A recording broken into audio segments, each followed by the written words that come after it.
Quiero compartir con ustedes una exposición basada en el segundo libro de Reyes, en el capítulo 5 y en el versículo 1, que relata la historia de Naamán el sirio y Eliseo y su sanación.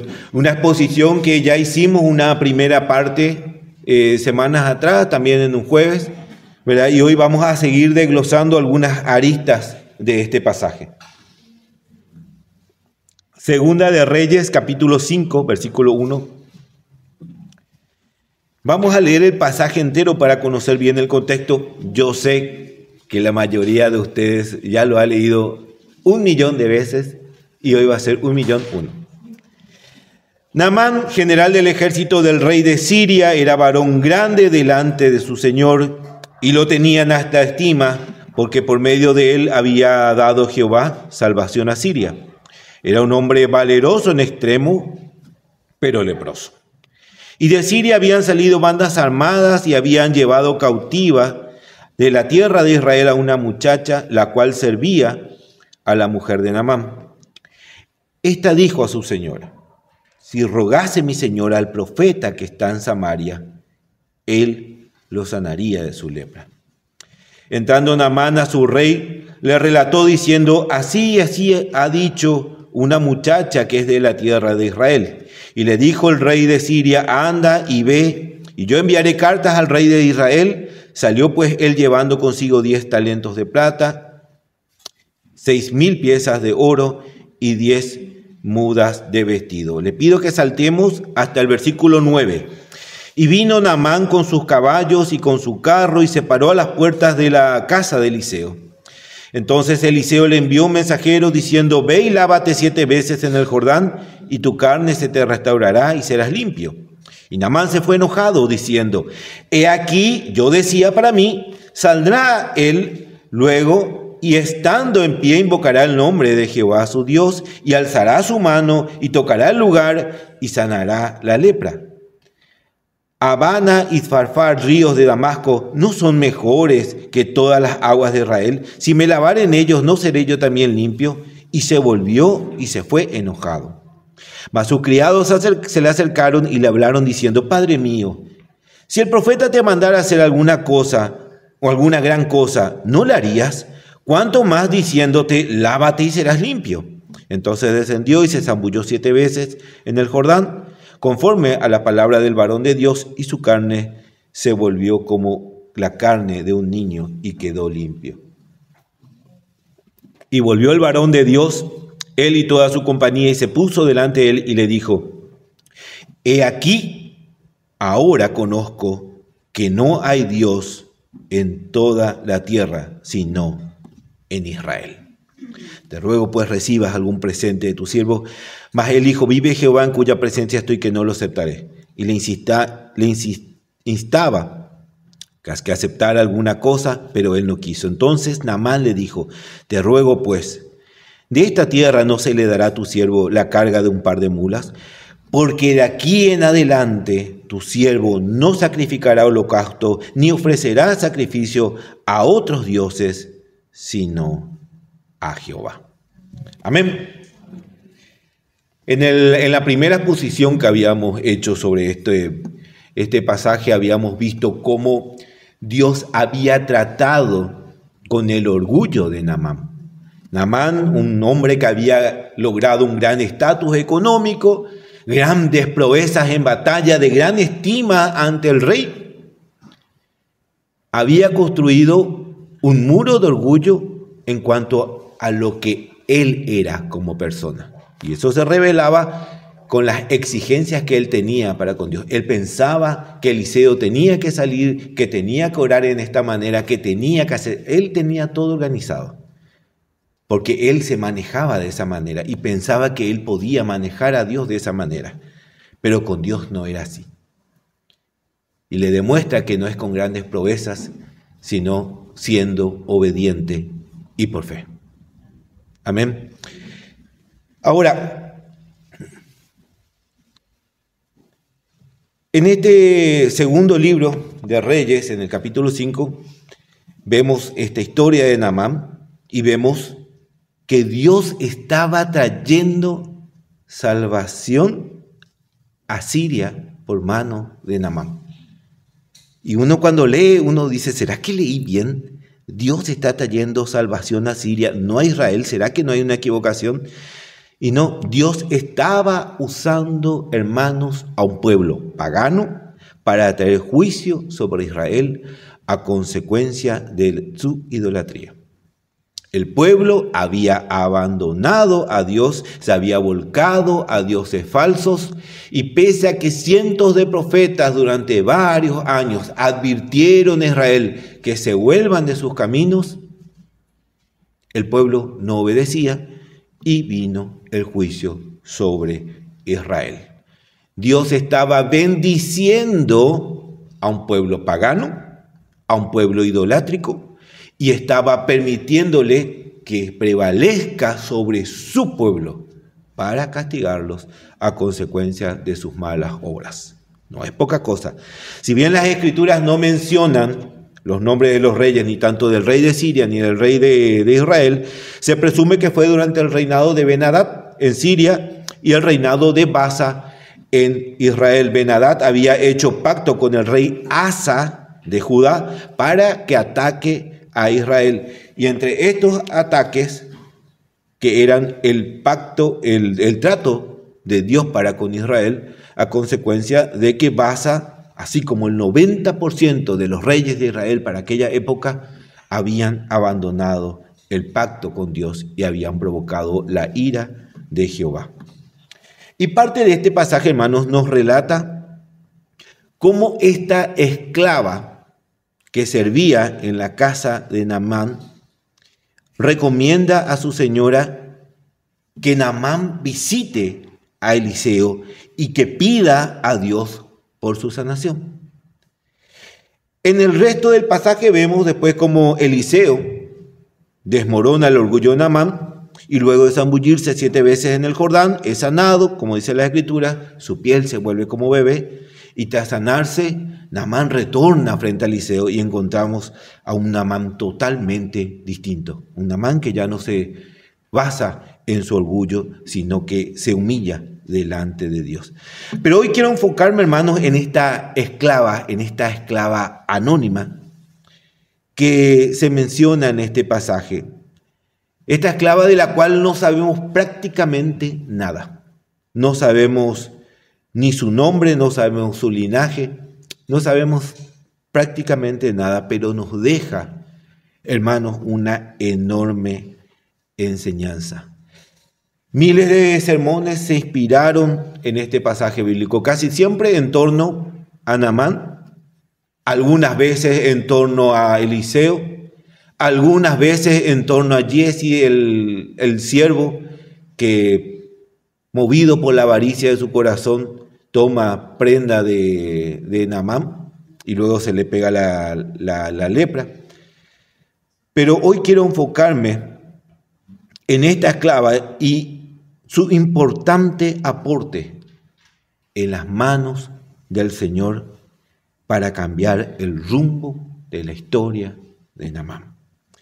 Y uno se puede preguntar, ¿qué tanto podemos aprender de la participación de esta esclava si es una participación súper corta, prácticamente insignificante? Es prácticamente una oración. Pero déjeme decirle, hermanos, que a veces lo que hacemos habla más que nuestras palabras. A veces nuestras acciones hablan más que lo que decimos. Fíjense en esto, las Escrituras ni siquiera nos resaltan el nombre de esta esclava, como dijimos, no sabemos quién era, no sabemos, solo sabemos que esta esclava era casi una niña. Eso es lo que refleja el texto en el original. La palabra con la que se refiere a esta esclava da la idea de que era prácticamente una niña. Y esta niña, a quien Naamán y su ejército poderoso no solo la llevó cautiva, sino que también la esclavizó, la desprendió de su familia y de sus hermanos, que quizás nunca más volvería a ver, ¿verdad? Yo quiero que dimensionemos un poco por un minuto y tratemos de imaginar lo que era vivir en esa situación. Esta nena no es que se fue como muchos de nuestros compatriotas a trabajar en España, en Europa, en Estados Unidos, en la Argentina, donde vas, trabajas un tiempo, juntás un buen dinero y volvés. No, esta mujer mencionada en este pasaje de las Escrituras fue llevada a la fuerza. Quizás su familia fue asesinada, quizás su casa fue quemada, quizás fue destruida. Y aun aunque quisiera ella volver a esas ruinas, no podía. Fue llevada cautiva. Ella era esclava. Ella ya no tenía decisión sobre su propia vida. Naamán y su ejército, hermanos, le quitó, entre otras cosas, una de las posesiones más valiosas que tiene el ser humano. Le quitó su libertad. Le quitó su libertad. La libertad es uno de los bienes más preciados que tiene el hombre. Podés perderlo todo en lo material. Pero si tenés libertad, es como que tenés esa soltura de proyectarte hacia un mañana, hacia un futuro. Pero esta chica ni siquiera esto tenía. Ella era una esclava. Su destino estaba marcado el resto de sus años, el resto de su vida. Iba a estar forzada a trabajar por un plato de comidas, regida por reglas, por órdenes de sus amos, en una nación lejana, con cultura, con tradiciones, con religiones extrañas, sin amigos, sin familia, en soledad. Hay cárceles en Japón, hermanos, que son mucho más cómodas que varias casas acá en Paraguay. Un japonés decía: yo en la cárcel tengo comida, calefacción, no pago alquiler, no pago renta. Es más, mi celda es más grande que la casa donde yo vivía. Recuerden que en Japón las casas son súper compactas. Su celda era más grande que la casa donde él vivía. Pero dijo: pero si me dejan la puerta abierta, no duden que me voy. Lo que pasa es que la libertad, hermanos, es uno de los bienes más preciados. Y nosotros a veces no dimensionamos eso.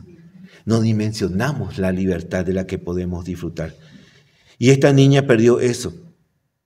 Y por más que sus amos la hayan tratado como una de sus hijas, la esclavitud nunca puede ser agradable. Nunca.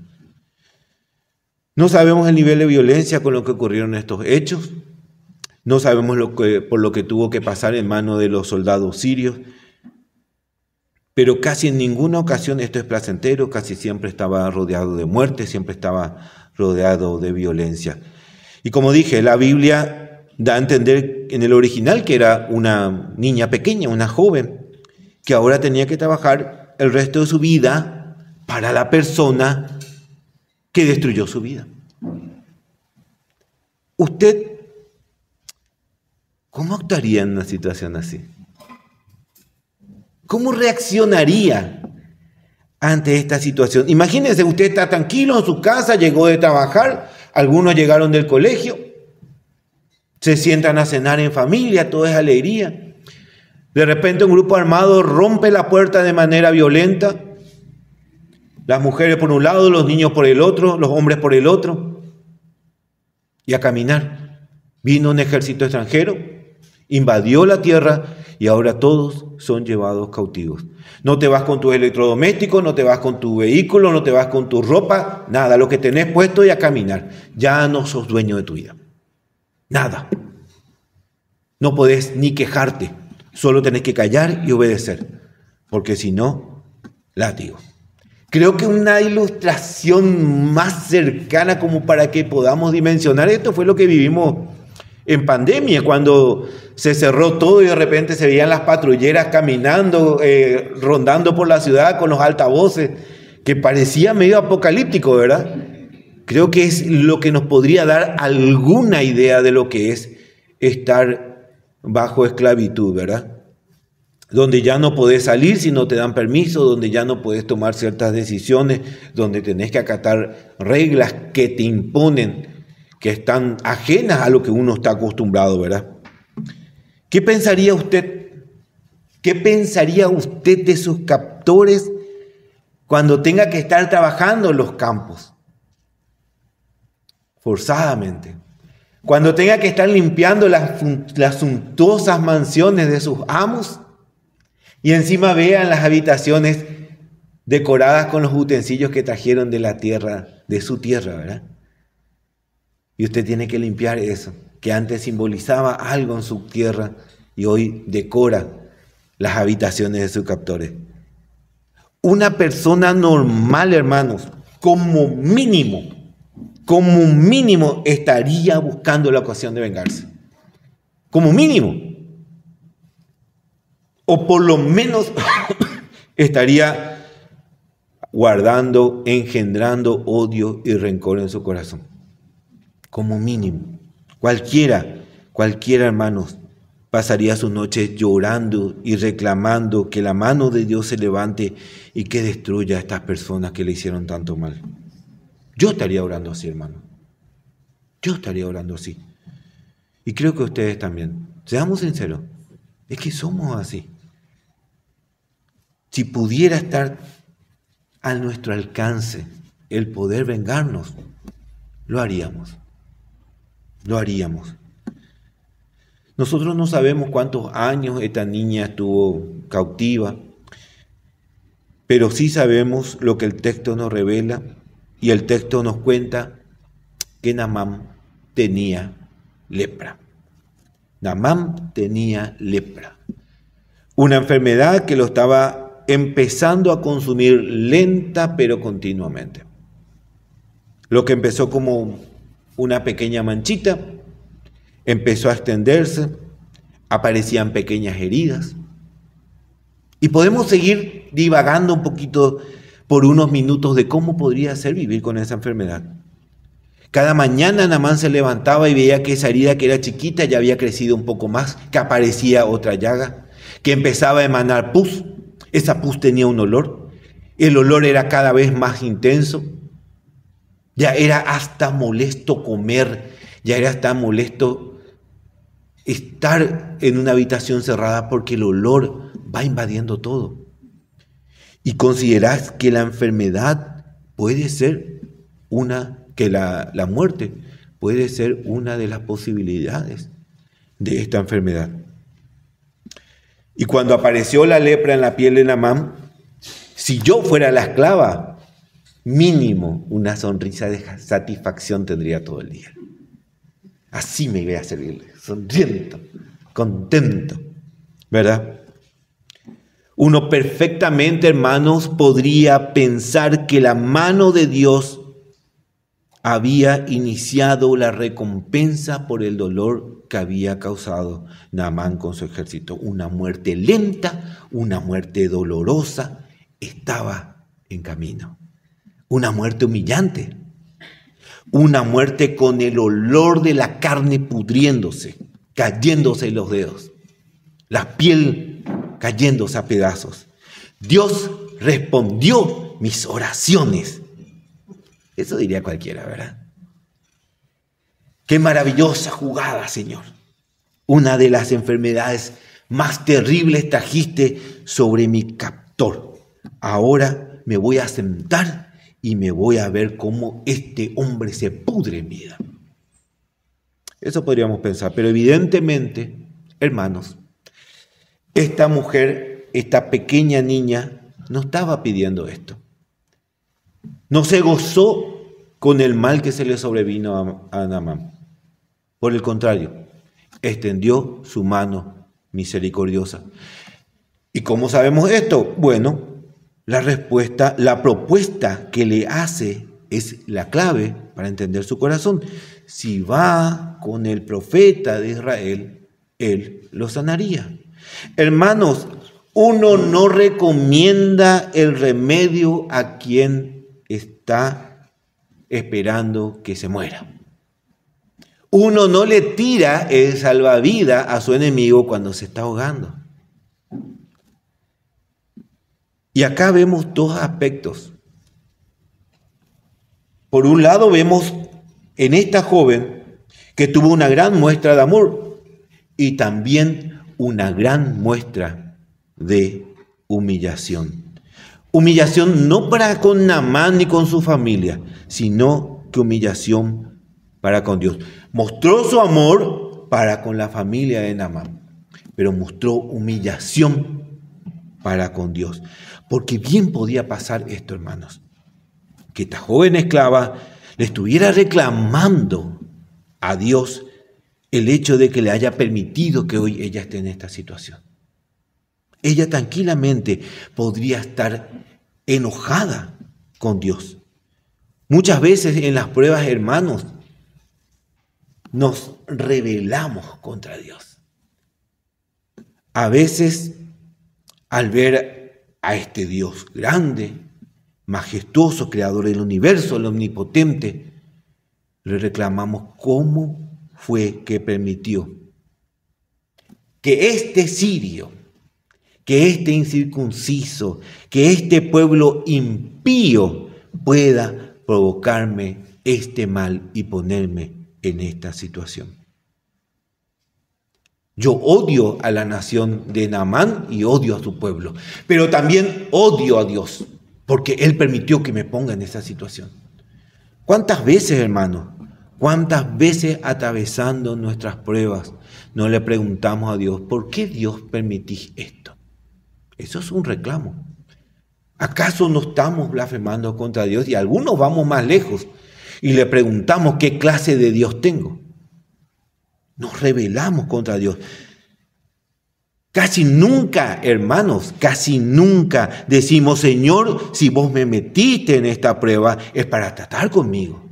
Si vos me metiste en esta situación es porque vos sos soberano y yo estoy bajo tu mano. Señor, hacé conmigo lo que bien te parezca. Casi nunca hacemos eso, casi siempre nos vamos a Él con reclamos.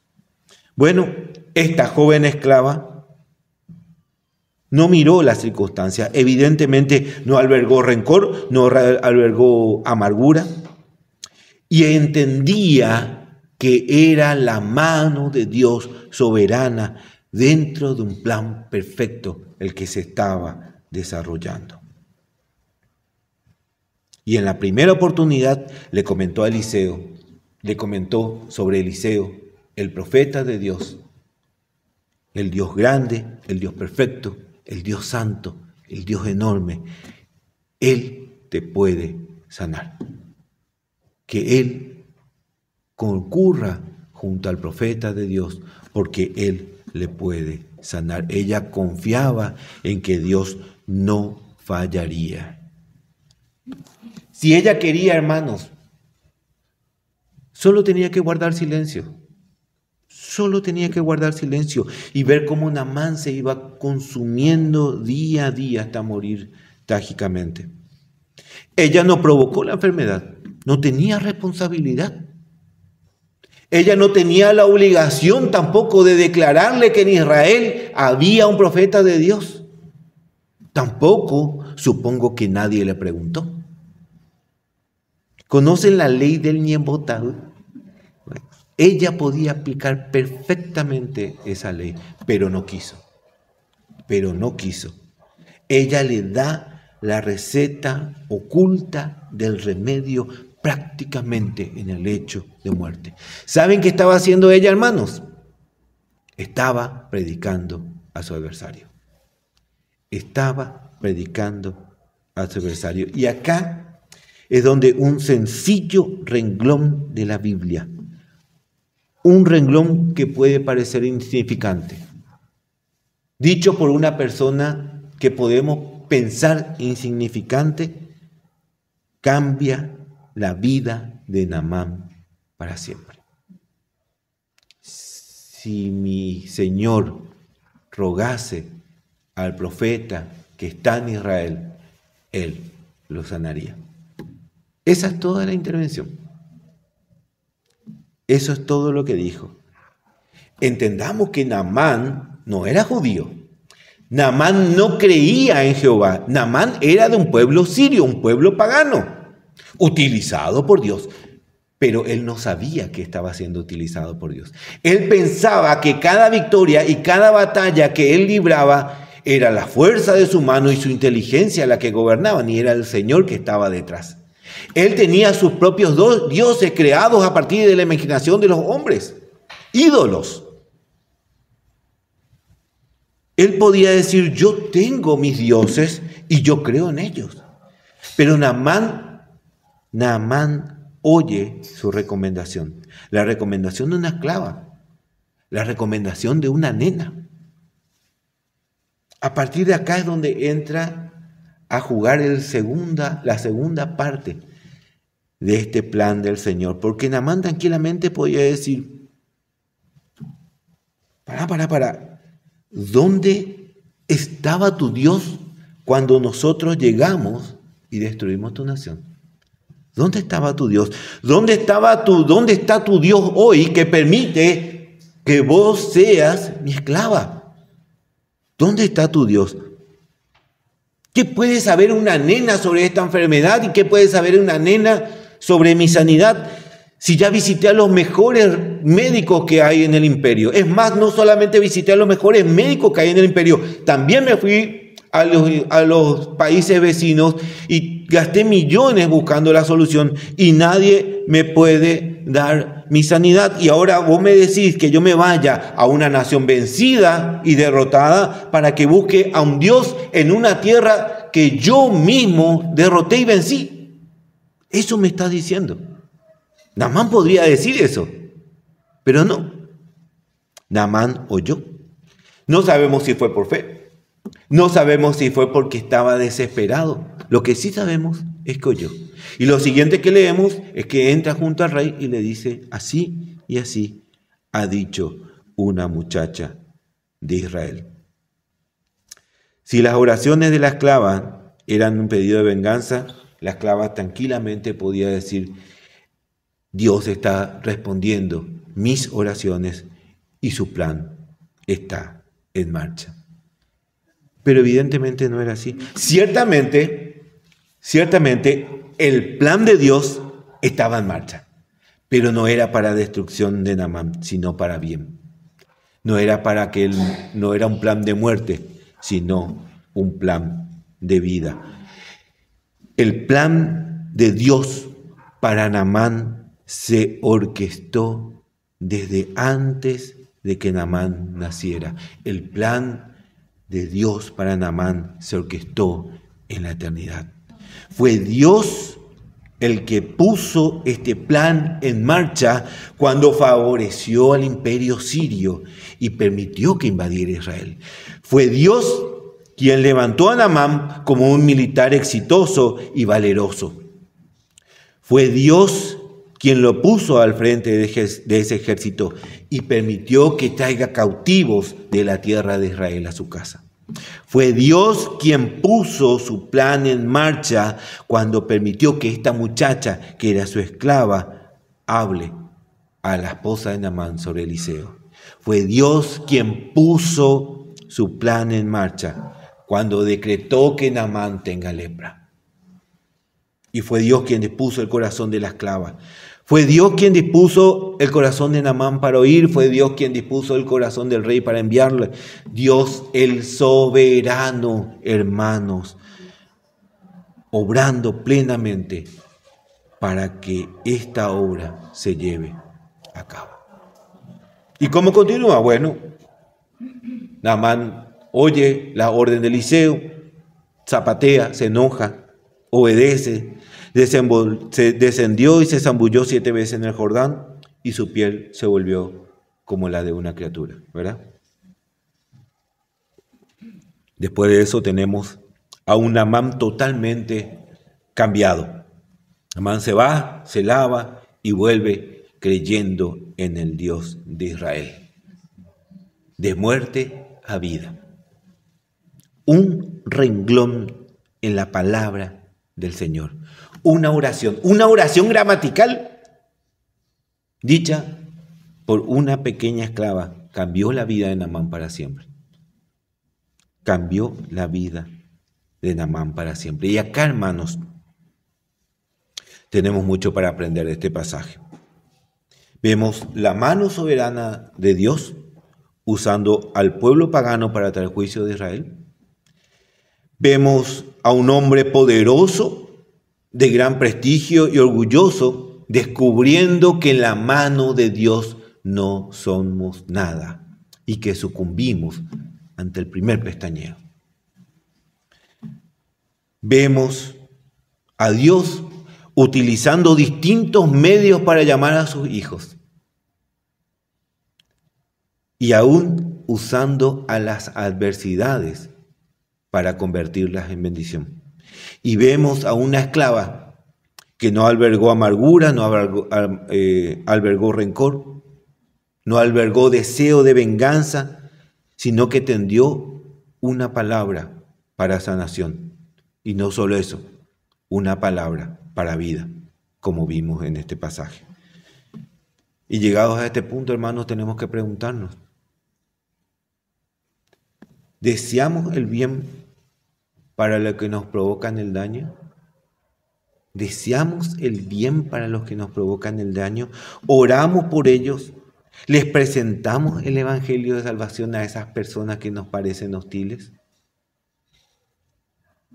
¿O clamamos para que Dios traiga venganza y los destruya? ¿Qué exige nuestro Dios con respecto a esto? La respuesta la encontramos en Mateo, capítulo 5,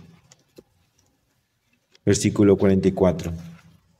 Mateo 5, 44.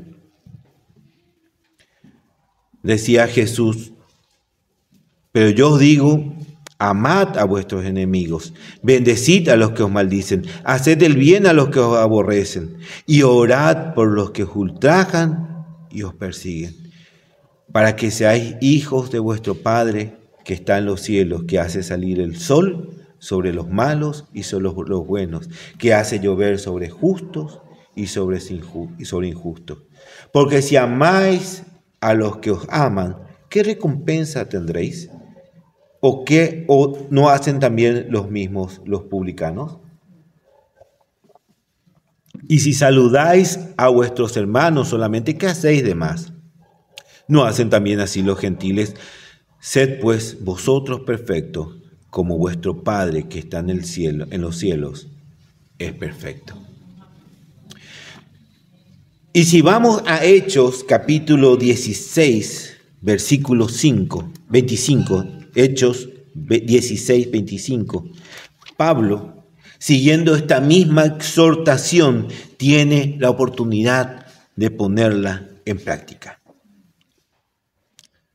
Hechos 16, 25, dice: pero a medianoche, orando Pablo y Silas, cantaban himnos a Dios, y los presos los oían. Acababan de ser azotados, encadenados y encerrados. Entonces sobrevino de repente un gran terremoto, de tal manera que los cimientos de la cárcel se sacudían, y al instante se abrieron todas las puertas y las cadenas de todos se soltaron. Despertando el carcelero y viendo abiertas las puertas de la cárcel, sacó la espada y se iba a matar, pensando que los presos habían huido. Ellos tenían que responder con su vida por los presos. Mas Pablo clamó a gran voz diciendo: no te hagas ningún mal, porque todos estamos aquí. Entonces, pidiendo luz, se precipitó adentro y temblando se postró a los pies de Pablo y de Silas, y sacándolo les dijo: señores, ¿qué debo hacer para ser salvo? Y ellos le dijeron: cree en el Señor Jesucristo y serás salvo, tú y tu casa. Y le hablaron la palabra del Señor a él y a todos los que estaban en su casa. Pablo tenía motivos sobrados para dejar que este carcelero se mate. Sobrados. Horas antes nomás estaban siendo azotados públicamente, estaban siendo engrillados en una de las más profundas celdas donde estaban encadenados y adoloridos. Pero ellos En lugar de reprochar al Señor, de quejarse por sus captores, estaban cantando himnos y los presos los oían. Dios los colocó en aquella cárcel para traer un mensaje de salvación al carcelero y su familia. Dios utilizó una adversidad. Si la esclava no quería hablarles, hermanos, a Naamán, Dios utilizaría otra persona sin ningún problema. Dios no nos necesita para eso. El plan de Dios se va a llevar a cabo. Si Dios quiere utilizar a otra persona, la utilizaría, pero Dios no quiso. Dios quiso utilizar a esta esclava y dejar un ejemplo para nosotros. Esta esclava, de la que poco se sabe, o nada prácticamente, nos dio un enorme ejemplo de comportamiento cristiano, hermano. Da gusto predicar la palabra a los que amamos y orar pidiendo venganza por los que nos hacen mal, ¿verdad? Pero Dios nos llama a que ganemos a nuestros enemigos, a orar por ellos, a presentarles el mensaje de salvación a esas personas. Pero orar por los que nos odian y nos causan daño, normalmente no lo hacemos. Déjenme decirles, hermanos, que si esa persona te odia, si te ultrajan, si te lastiman, es justamente porque les falta eso que a vos te sobra, que es a nuestro Señor Jesucristo en sus vidas. Que el Señor nos ayude, hermanos, a tener el mismo corazón que la esclava, el mismo corazón de Pablo, el mismo corazón de nuestro Salvador, y podamos aprender a amar a nuestros enemigos presentando la hermosa noticia del Salvador. Déjeme cerrar con 3 enseñanzas de este pasaje. Acá encontramos a 2 personas pasando diferentes adversidades.